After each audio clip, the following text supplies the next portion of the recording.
but I'm delighted to be here with, and I want to go back to what he told you here about extortion 17, and I want to make a couple of points here. You need to understand this was, if not the worst tragedy of that war, it was pretty close to it.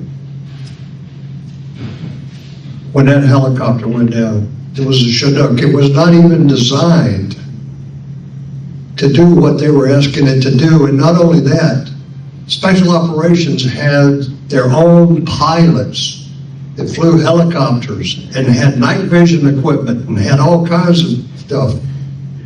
And they put these men, 17 SEALs. You know how much it cost to train those 17? Millions of dollars to train them. And they put them on that helicopter with very courageous pilots from the National Guard in Colorado. They didn't have a lot of hours, and they were going into something that was absolutely incredible. And that was, they were going in on a hot landing zone, meaning they knew the enemy was there on that landing zone. They were there to get them. And when they came in, they had asked for authority to preempt the guns on the ground there. They knew where the enemy was, and they wanted to preempt it. And what they wound up with was a response that said, you can't shoot unless they shoot at you. Think about this. And sure as heck, the enemy got the first shots off, even though they had gunships flying along beside them. Gunships that could have taken those out. And then the worst part is, the military either withheld or outright lied to the families of these people and lied to the media about it, which I don't really care about that anyhow. So that's, but so what are you going to do? Parents of these young men wanted to know the truth. They wanted to know what had happened.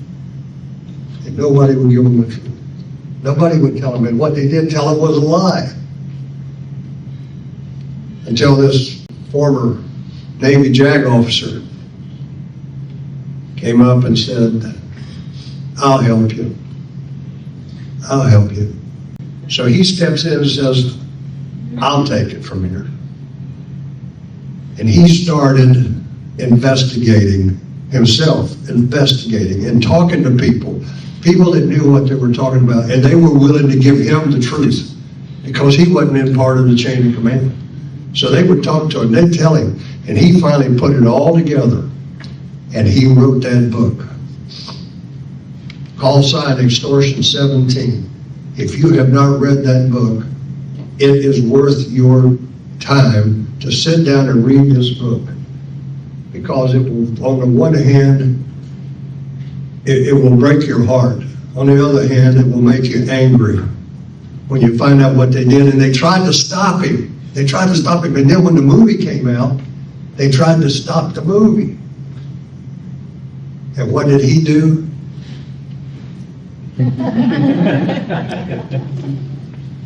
He had a mission. And he believed in what he was doing. And let me tell you something, and I've talked to some of the families there. It brought them such relief. It didn't make them happy, but it gave them relief to know how their sons died. That is Don Brown. That's the man. That's the man.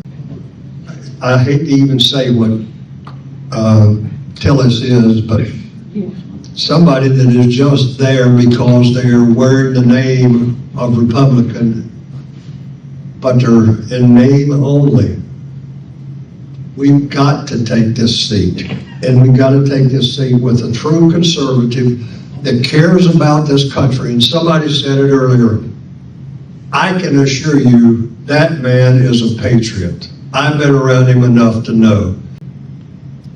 So this is a doer. This is a man that is not afraid to stand up to anything. He's a doer. He knows what he stands for. He knows what he cares about, and he is uncompromising. We've got to have people like Don in the Senate. We've got to hold the Senate, and we've got to hold it with people that have values that we all agree with. Because at the end of the day, we're right and they're wrong. And I want to tell you all that I'll be there when he's inaugurated. I intend to be there. Well done. So, unless you have a question or something you need to ask me, and I'll get down and let Don get up here, because he's the one you're here to listen to begin with. So, any questions that I can answer? Okay. All right. Well, God bless you all, and God bless America. And Don.